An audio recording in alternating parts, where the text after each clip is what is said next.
All right, good afternoon, everybody. We are pleased today to be joined via dividends from Baghdad by Colonel Steve Warren from Operation Inherent Resolve. Steve, we'll turn it over to you.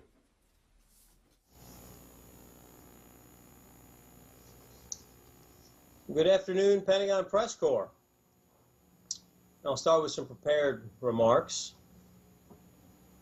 We've killed some more ISIL leaders, and I want to talk about them. In Iraq, we recently conducted strikes against 3 leaders in ISIL's financial and leadership network. Their removal will degrade ISIL's ability to command and control troops, and it disrupts their ability to finance their efforts. In late November, we killed Abu Salah, the ISIL financial minister. He was one of the most senior and experienced members of ISIL's financial network, and he was a legacy al-Qaeda member. Salah was the 3rd member of the finance network that we have killed in as many months.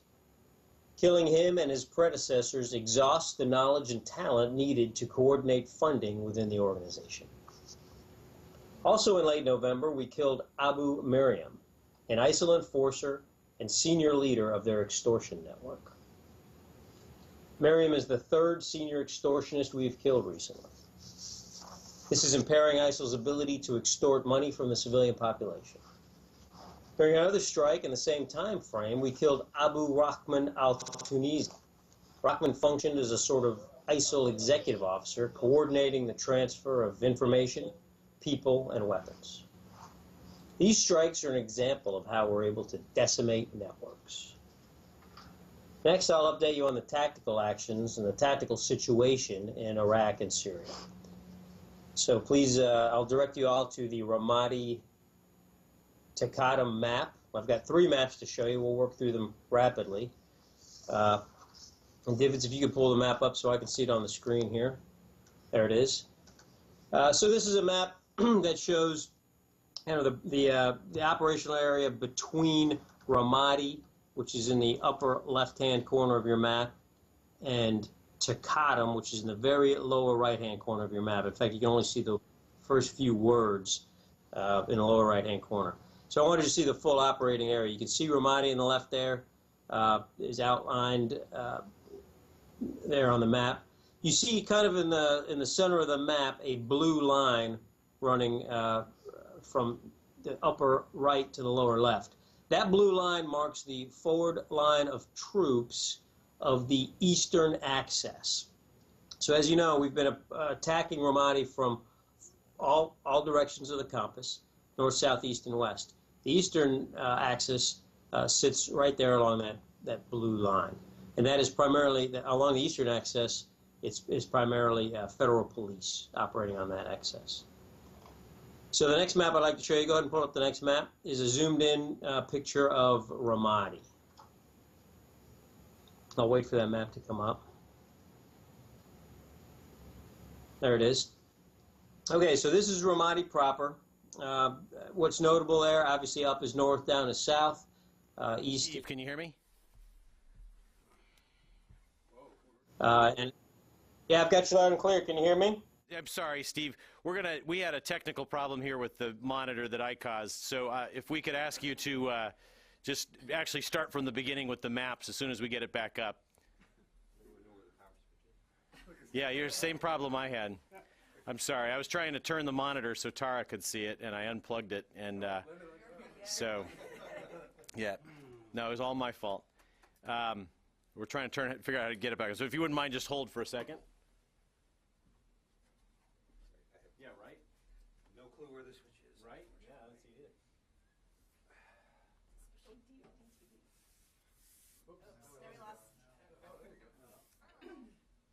Is it up? No, it just came up on the other screen.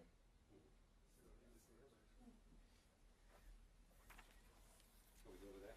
Yeah, let's try that. We got you on a different screen now, Steve. If you can hear us, we've got the satellite map of Ramadi. Okay, well, we'll start with that map that I'm currently looking at, which is kind of a big picture. You can see the whole river there. And what that is that is kind of the operational area around Ramadi. So to the left, which is the west, you see Ramadi proper.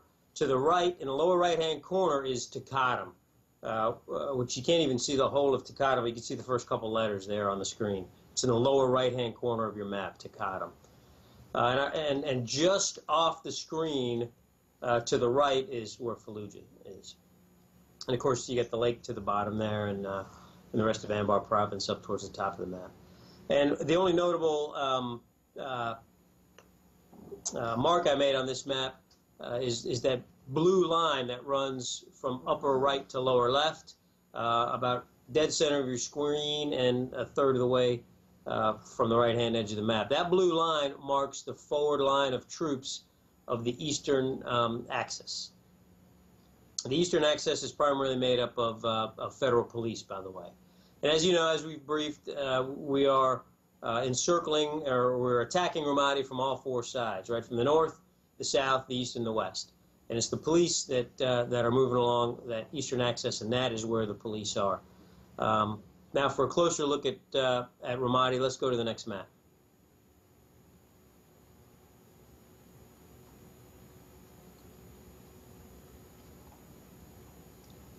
So here we have a close-up view of Ramadi proper. Up is north, down is south. East is to the right-hand side of your map, and west is to the left. Of note, obviously, the major obstacle here is the Euphrates River, which, as you can see, forks right there kind of in the center of your screen. So what's notable about this? So I'll just point out a few landmarks. Kind of dead center of your map, you see the glass and ceramics factory. Where the river forks, just to the north of that fork, you see the Anbar Operations Center. To give you a sense of scale, the Ops Center and the ceramic and glass factory are about 600 meters apart, so 6 football fields, handful of city blocks. So I just wanted to give you that view of the map. And now I'm going to flip to the last map, which is going to show you what's under whose control. So go ahead and go to the last map. Okay. So this shows you what has been accomplished over the last several days. Other notable landmarks that are not on this map for size, if you look at the Euphrates River, right where it exits the top of the screen there, just a little bit past where it exits the screen is the Palestine Bridge. That, of course, was our notable accomplishment last week. So last week, the Iraqi security forces pressed south from the Palestine Bridge, following the river, until they, 2 days ago, managed to seize and liberate the Anbar Operations Center. To the south, what's most notable, you can kind of see the main highway that cuts across the southern portion of the map here. It looks like Highway 11. To the right, or the east of Highway 11, you have the Tamim neighborhood. That's the largest neighborhood in Ramadi, and Iraqi security forces have seized it. They have secured it. We estimate that there are no longer any enemy operating inside of that neighborhood. However, they are continuing to reduce, mines, obstacles, IEDs that were left behind. And of course, you can see in red there is what the enemy still controls. All right. I think, and I'm going to show you a video here shortly, and it'll be of tanks operating in the Al Tamim neighborhood. So that's that little neighborhood to the south there. Anyway, so that's kind of a roll up of what Ramadi looks like. I expect we'll get some questions, and I want to talk more about it, but I don't want to spend too much time on the opener here. But I do want to say one thing. I sat down, I had breakfast with General McFarland this morning, as a matter of fact, and he told me, he reminded me of something that I think is notable, and I hope you will all take note of. So these recent successes in Ramadi come 9 years almost to the day after several soldiers, one, an Army captain named Travis Patriquin, a Major Megan McClung, and a Specialist Vincent Pamonte were killed by a roadside bomb. Travis Patriquin is important because he was really the heart and soul and the driving force behind the Anbar awakening in many ways. And in fact, and the reason I bring it up, that Anbar Operations Center, which the Iraqis fought so hard and so long to liberate, was named in Travis's honor by Sheikh Sattar Abu Risha, who, as you know, was a significant player in the Anbar awakening as well. Then Colonel Sean McFarland said this about Travis, and this is a quote.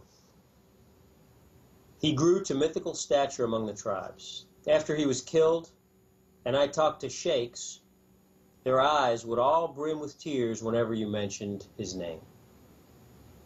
So I wanted to remind people of that. We've been here in Iraq for a long time, and we've worked hard. And Colonel McFarland reminded me this morning that there was a photo of Travis hung in that Anbar Operations Center. Don't know if it's still there. Hopefully we'll find out soon. So before I move on to Syria and close out the reminder discussion, I do want to share a video with you. And I'm going to set it up. So before it rolls, let me just set it up briefly. And the reason I'm sharing this video is because it shows a significant, we think, a significant milestone in what we're doing here. This is some overhead imagery of Iraqi tanks operating in the Al Tamim neighborhood. And what's important about it is two things, and it's going to be a little hard to see. What you're going to see kind of in the center of the screen, after a few seconds, you'll see a flash. That's a tank firing its main gun round. And then a few seconds later, you'll see another flash from a separate tank also firing its main gun round. Those tanks are shooting those gun rounds. They're also, you can't see it on the video, but there's also machine gun fire.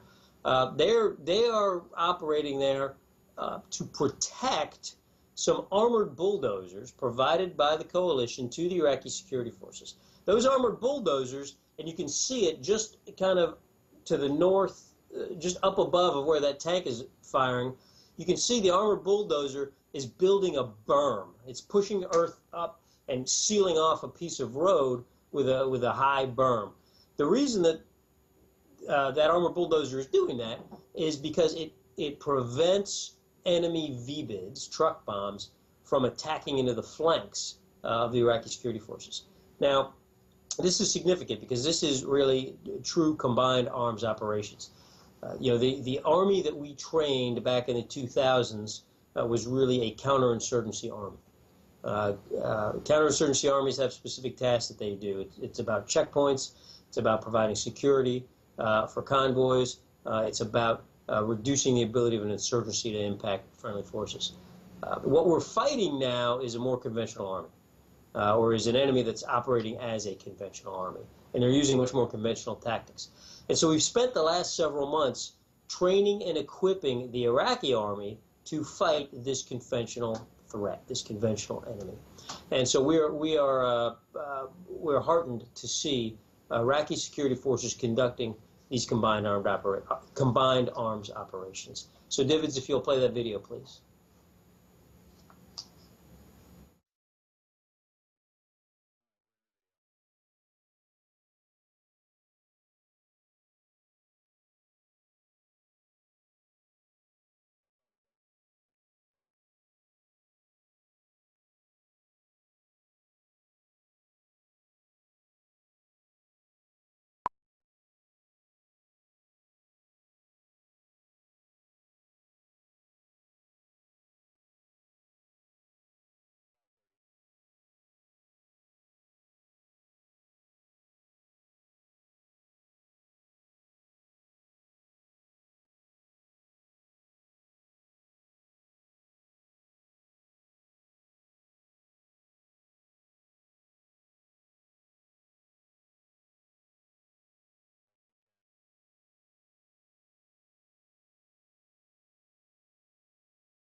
Moving over to Syria now.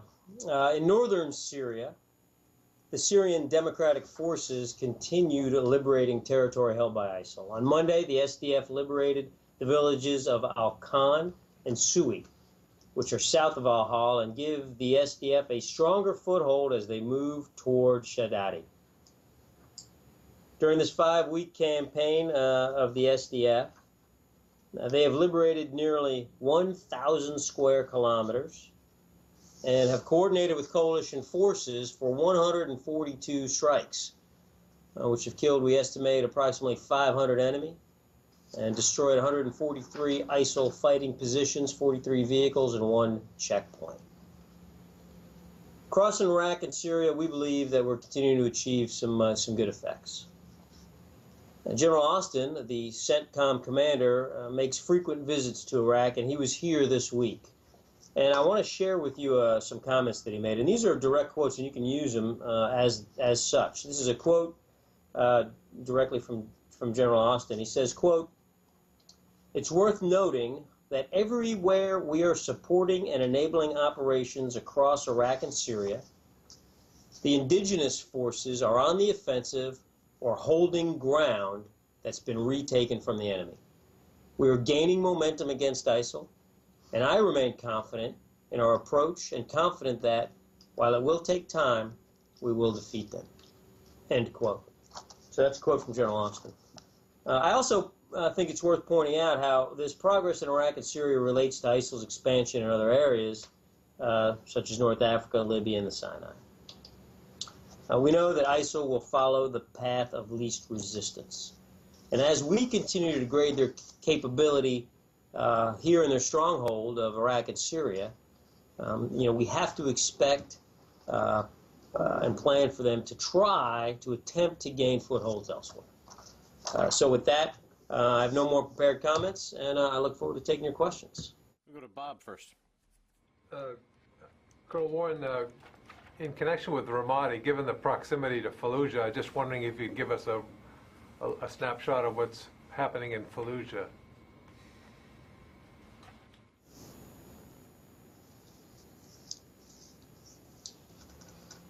So isolation operations for Fallujah are ongoing. There are several thousand Iraqi security forces maneuvering to encircle Fallujah and begin the process of isolating it and then eventually clearing it. So we're still kind of in the earlier stages of that. Initially, as you know, the mission in and around Fallujah was to block, right, to prevent Fallujah from being able to reinforce ISIL fighters in Ramadi. That has been successful. That's what those federal police are doing, and you saw the blue line in the map there, which indicated the forward line of advance for those federal police. By the way, that blue line, to give you some scale on that map, that blue line was about roughly 4 kilometers away from the center of Ramadi. So Fallujah operations are in their earlier phases. The isolation is beginning to come together. Yeah. Do those Iraqi forces that are operating in the Fallujah area, are they mostly or partially American trained and equipped forces, or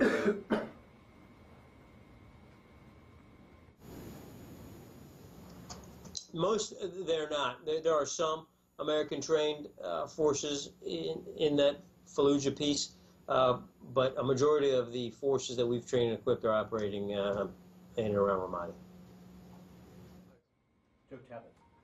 Colonel Warren, this is Joe Tabbitt. I want to go back to your opening statement in regards to those 3 ISIL leaders who were killed. Could you give us more details how they were killed, what kind of operation targeted them? Also, have you tried, has the U.S. military tried to capture them, for example?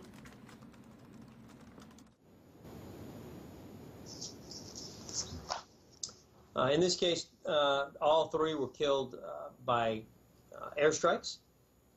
And so, because it was an air operation, there was no possibility of capturing them. These all took place in Iraq in late November, vicinity of Tal Afar. Also in Iraq, Colonel Warren, you have mentioned something important. You said that ISIL is acting like a conventional army. Could you give us more details? Do you know why? What are the reasons that ISIL is acting like a conventional army? Do you believe that there are some former Iraqi officers who are fighting with them? Just, I would like to get more details on that if you can.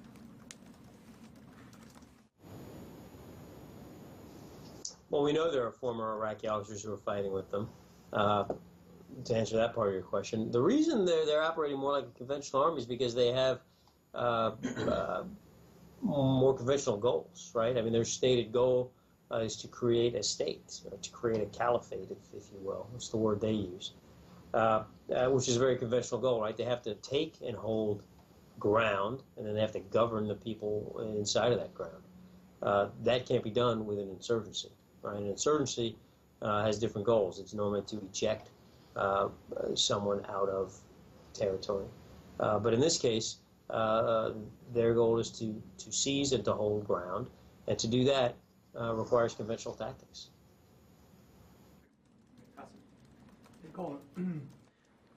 Bashar al-Assad told British Sunday Times that his army is arming the PYD or the YPG forces. Does the U.S. endorse a partner being armed by Assad regime?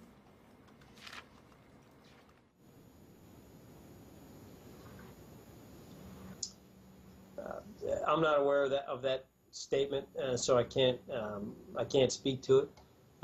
You know, our goal here is to focus on ISIL. Right? Our mission here is to work with willing members of this coalition to defeat ISIL, and that's what we're going to do. And you know, anything Assad says, of course, has to be suspect. This is a brutal dictator who is responsible for the deaths of 250,000 of his own people. This is a man who drops barrel bombs on his own population.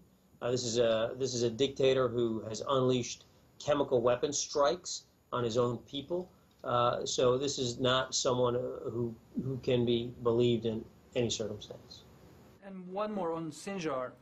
There are reports that the Peshmerga forces and the PKK forces and even some local Yazidi forces are fighting over some government buildings in Sinjar, over rising flags on the top of some government buildings in Sinjar. Do you confirm these reports, and do you have anything to share with us what's going on in Sinjar right now?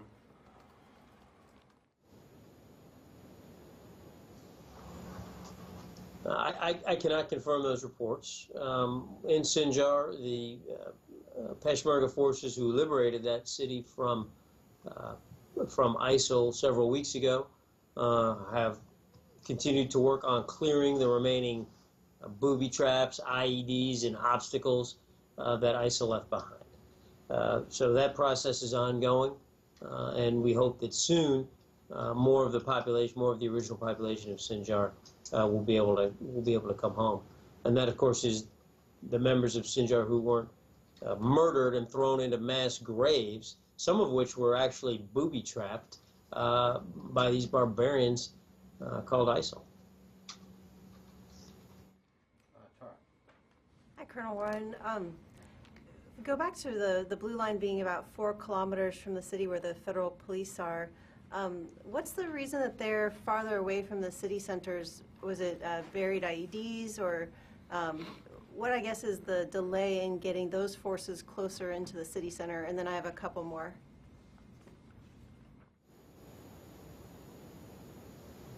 Yeah, you know, that's the federal police, so not as well equipped as a conventional army forces, the Iraqi security forces, so they've simply moved slower. Do they also receive overhead support from U.S. airstrikes? Yes. The red zone of Ramadi as a whole, is it still DoD's estimate that there's between 600 and 1,000 ISIS fighters inside that area that need to be taken out?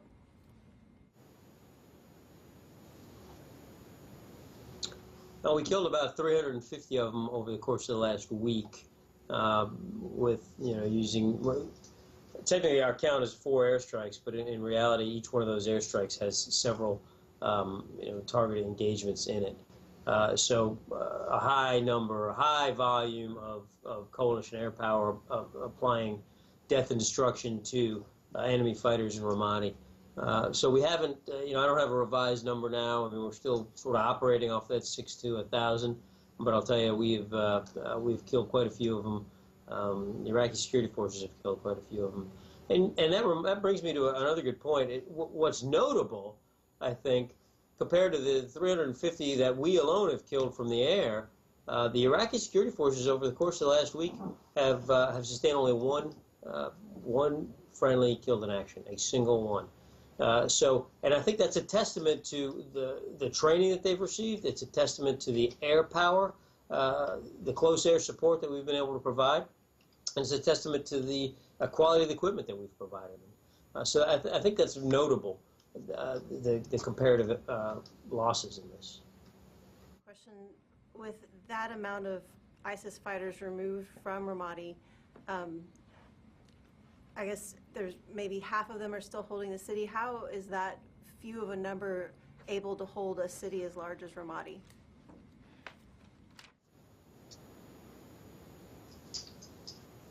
Yeah, fair question. So urban combat is difficult, right? It's tricky work. It's because of the way an urban environment is laid out. You've got narrow roads, you've got buildings. ISIL has had a long time to prepare these buildings. They'll knock holes in walls between two adjacent buildings so they can move from building to building undetected. We've seen them do things like put sheets up over roads or alleyways so that they can move up and down a road or alleyway without being detected. And of course, they've booby-trapped and mined the city center significantly. So all of those things combined allow a relatively small force to be able to hold off a substantially larger force, indefinitely, frankly. So ISIL is, they've done this, and they've done it fairly well. They've stockpiled. We've seen that they've stockpiled VBIDs. These truck bombs are kind of their version of a precision munition. And what they'll do is they'll use these truck bombs to attack into flanks. So they'll, as the force is moving forward, and of course, only the tip of the spear can move forward because of the lanes created by these buildings and roads. So only a small force can lead. That force will then sometimes encounter an IED or an IED minefield, and they'll need to reduce that minefield. And while they're doing that, the enemy will send a truck bomb into their flanks to try and sow confusion and cause casualties. So all of that, and so the Iraqi security forces then have to prevent that, and you see that in our video where they led with a tank. The tank would provide close-in security while the armored bulldozer would rapidly erect berms, and that then allows more of the force to move in. So it's a slow process. It's a deliberate process. And urban fighting is tough. It's hot. It's scary, and it can be deadly. So this is why a small force is able to hold off a large force for some time. Colonel Warren, hey, Andrew Tillman. Can you tell us if the American troops in Anbar have been providing any kind of on-the-ground, outside-the-wire, accompanying support for the Ramadi operations like we saw in Sinjar a couple of weeks ago? Are they doing any kind of medevac support or tactical advising from somewhat forward positions?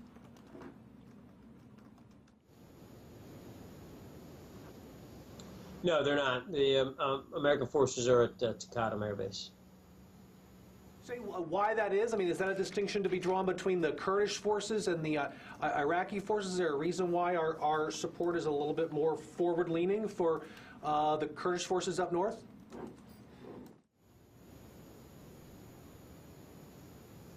It has nothing to do with the forces. It has everything to do with the terrain. So up north, what you have is a very clear front line between the Peshmerga and ISIL. It's a very clean-cut front line of troops. And if you're on one side of that line, you're in good guy country. If you're on the other side of that line, you're in bad guy territory. And if you're on the good guy side of that line, it's safe. I mean, there's not a threat of IEDs. There's not a threat of ambush. There's no snipers. It's safe on the good guy side of the line. Not the case here, just because of the way ISIL and kind of occupied it, it's kind of like you have to think of it as a series of ink spots on that map. And so, the roads aren't really safe. Iraqi security forces take a lot of risk every time they move because the enemy, although largely fighting as a conventional army, let me be perfectly clear, they continue to employ insurgent tactics when it suits them. So, frankly, for force protection reasons, we've decided to keep U.S. forces here in Anbar and other areas around here inside the bases. Hi, Colonel. This is Tolga Tanis. I had one question on Shaddadi first. You said that there is pressure on Shaddadi as well. It seems that they are using now the routes passing Shaddadi after they lost the Highway 47. How it is significant in terms of their logistical supports and also the oil trucks using this road? What is the strategic importance of Shaddadi?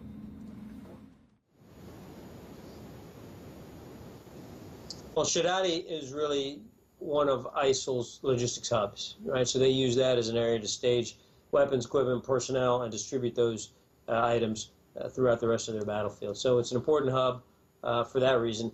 Also, its position along a major highway that moves into Raqqa, controlling Shaddadi will control yet another primary line of communication into Raqqa, which, as we know, is really ISIL's center of gravity inside of Syria. So taking Shaddadi will be the next step in this process to isolate Raqqa. Are the oil trucks using Shaddadi to cross from Syria to Iraq?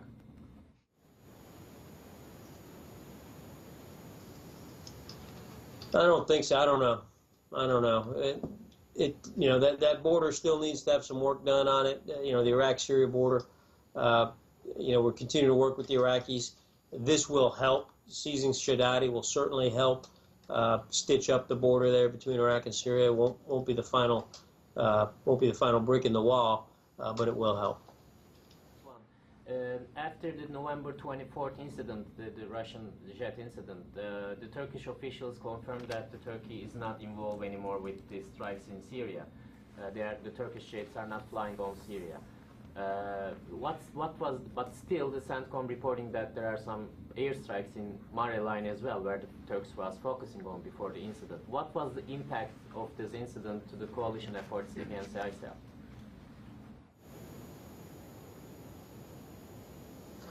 Well, we're continuing to fly. We're continuing to conduct our operations. Our operations are ongoing at the vicinity of the Mare Line. That's primarily supporting troops in combat. That's close air support operations there at Mare Line. We're conducting operations in Raqqa, generally to strike their leadership. We continue to conduct operations in Dar ez-Zor to reduce their capacity to earn money through oil. And we're continuing direct support, troop in contact support, close air support to the Syrian Democratic Forces operating between Al-Hol and Shaddadi. So we're continuing to conduct our operations.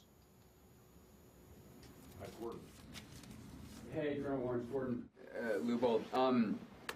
Just kind of two quick questions. One is Secretary Carter talked about the Southern Front, and these are the leftover teeny guys who are working, I think, in southern Syria, as I understand. I just wonder if you could kind of give us a sense of what they're doing. There's not that much clear about what their operations are and if they amount to anything. Also, I don't know that you could do this, but is there any way that you guys can assess the impact on ISIS's revenue from all this work you guys have been doing with the trucks and the wellheads and all that? I mean, I assume it's too soon, but how would we see an impact there?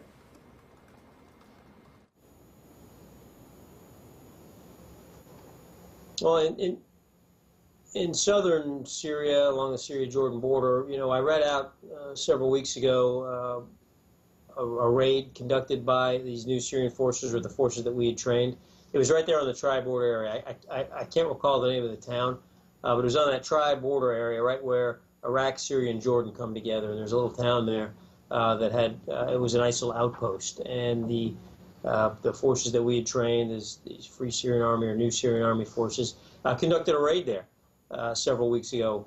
And they did two things. One, they moved to set up and attacked using indirect fire mortars in this case, that facility. And they were able to direct air power against that facility as well. So a very successful raid. That's the only one thus far of note, but we're continuing to have those forces planned for future operations. So that's that. On the oil piece, it is a little bit too soon to determine exactly the impact of our strikes on these oil. I look at it, or on these oil facilities. I look at this oil. You know, it's attacking their industrial base. So I look at it as in boxing as body shots, right? You work the body in early rounds, and maybe you won't get a knockout from those early round body shots. But several rounds later, you'll see your enemy's weak. You'll see your opponent's knees begin to get weak. He'll lose some of the snap off of his jab, and now he's beginning to get set up for the knockout. So that's what this is. These are body shots that, while we might not see an immediate impact today based on these strikes against oil, because there's money in pipelines, there's oil already moving, there's a ripple effect there. It takes a while for it to catch up. But when it does catch up, we will see this enemy's knees weaken notably. Just real quick to follow up, without getting into specifics, do you see that the new Syrian force, that group, it being reasonably small, being folded in somewhere else, or operating roughly where they are now for the time being, or what? They'll continue to operate along the southern border area there. What they bring, you know, as do all of these forces that we've trained, what they bring to the battlefield is arguably the most powerful and lethal weapon on the battlefield, and that's communications. These personnel have been trained and, more importantly, equipped with communications that can talk to us, that can talk to the coalition, that can bring in the devastating effects of our air power. So they'll continue to operate there along that border. They could potentially be folded in to other units that are operating along that border. But what they bring is that tremendous force multiplication factor of communications. Colonel Warren, the Secretary yesterday mentioned an offer of the use of Apache helicopters and perhaps U.S. advisors operating a little closer with Iraqi units in and around Ramadi. Can you talk a little bit about what are the conditions that would exist for that to happen, and how the Iraqi government, whether or not they would seek such support?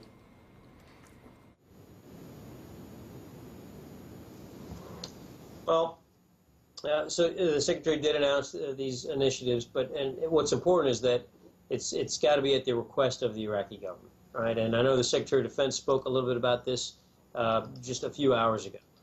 So thus far, the Iraqi government, Prime Minister Abadi, has not requested Apache support. He's not requested additional advise and assist capabilities.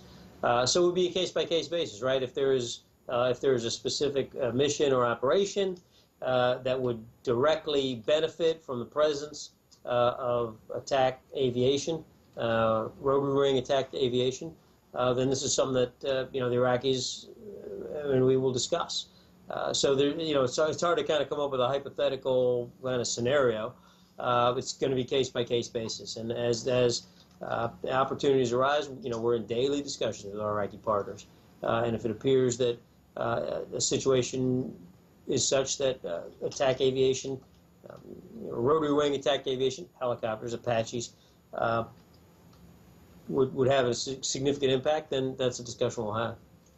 Just on a slightly other subject, in Ramadi, is there a good estimate of, or some kind of estimate for the civilians that remain behind, and are there indications that ISIS is doing what it can to prevent their departure from the city center?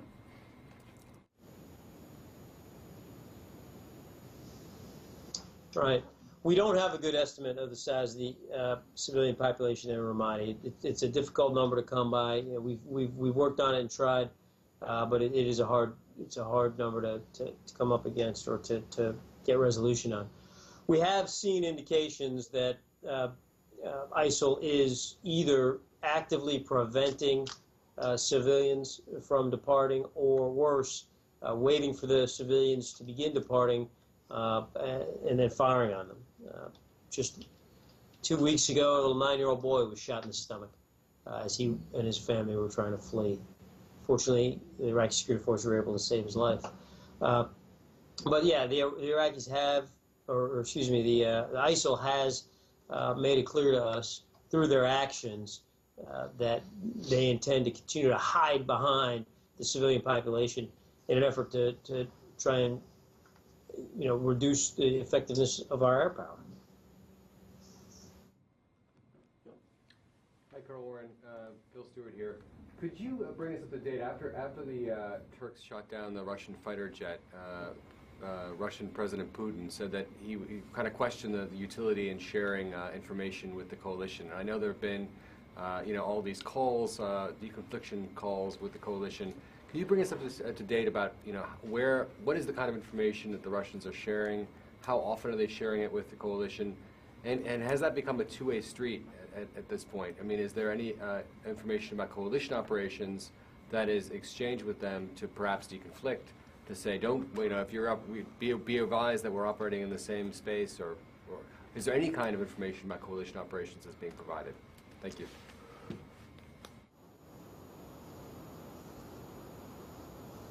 We talk to the Russians every day, and what we do is we discuss ways to deconflict aircraft coming together. So it's altitude, it's speed, it's location and direction. So the Russians don't tell us what they're going to strike. We don't tell them what we're going to strike. All we do is talk to them about how we can ensure that our two sets of aircraft don't bump into each other in the air. It's important to note that, you know, no amount of coalition phone calls would have had any impact on that event, which was a Turkish sovereign event, right? That was not a part of the coalition operation. To follow up then, so are you telling them that, you know, you're operating around, you know, Raqqa at this altitude, or are you telling them, you know, without giving them what the targets are you giving them geographic locations and altitudes of where you're operating?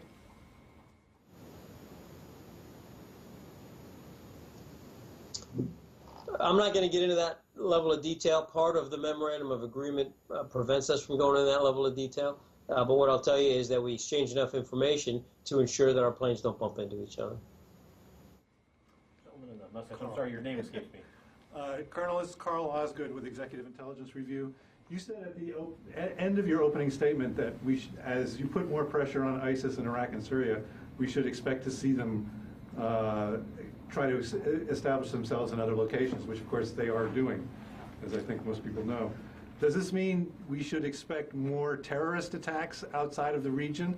Is there anything that you're doing in your campaign that will reduce that threat?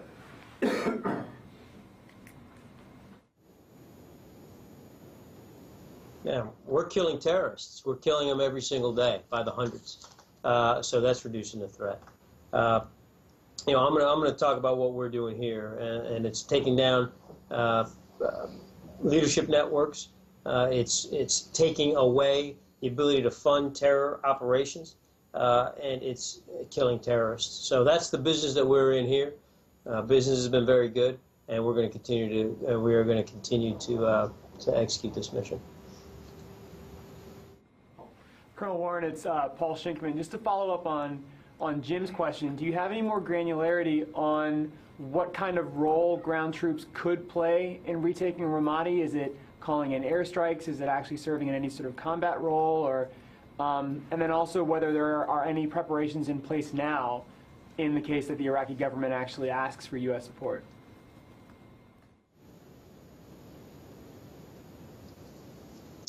If the Iraqi government asks for Apache helicopters and the mission is right, if we agree, then we'll use Apache helicopters. So that's all. I mean, the Apache helicopters are ready.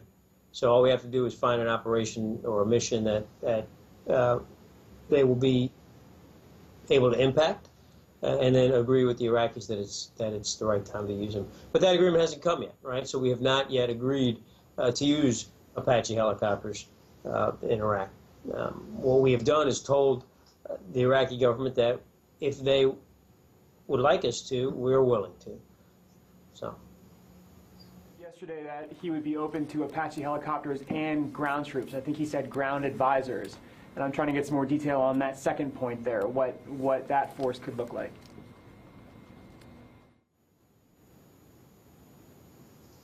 Well, I'm not going to, it's purely speculative, right? I mean, we haven't agreed to anything yet.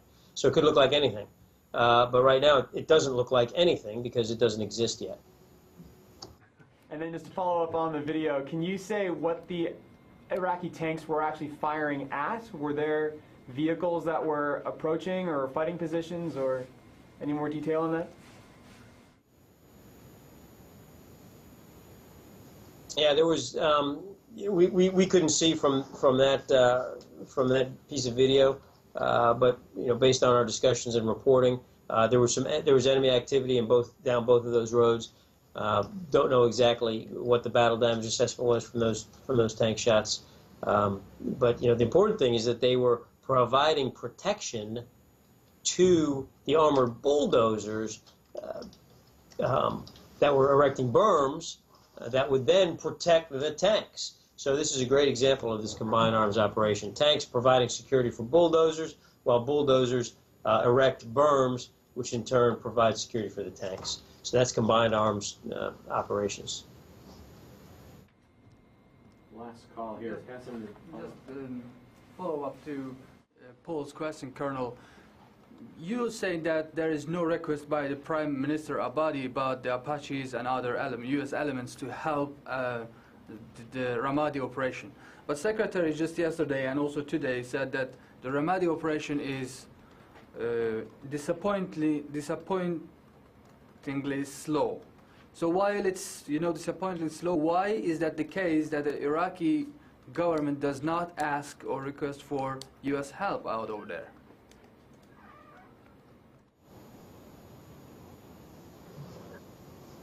The Secretary said it was frustratingly slow. Not disappointing, frustrating. And you just asked me why the Iraqi government hasn't asked for Apaches, and that's obviously not a question I'm equipped to answer. I don't represent the Iraqi government. Okay. Louis just walked in and has one last one here. Go ahead. Colonel, there's been some back and forth about that airstrike near Deir ez-Zor that the Syrians claimed had led to Syrian casualties caused by U.S. Air Force, by U.S. aircraft. The Russian Defense Ministry spokesman said yesterday that though there were no American aircraft in that vicinity, that there were apparently two sets of coalition aircraft. I guess the inference there being that maybe they had something to do with that. Do you have any comment on that?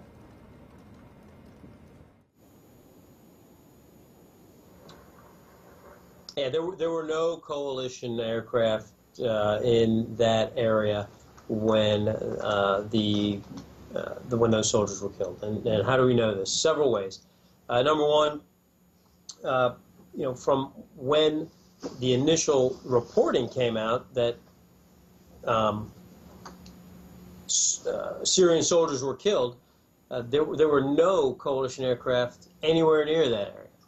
About an hour later, an hour after the initial reports came out, coalition aircraft conducted a strike about 60 miles away, 59 maybe it was.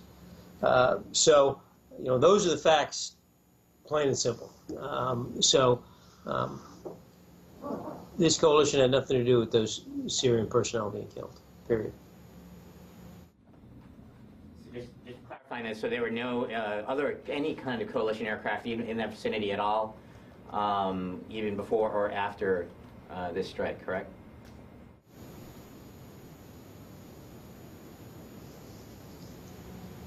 There were no coalition aircraft in that vicinity before, during, or after the initial reports came out that those Syrian soldiers were killed. An hour after those reports came out, coalition aircraft conducted a strike approximately 60 miles south and east of where those soldiers died, those Syrian soldiers died. All right, anything else? Thank you, everybody.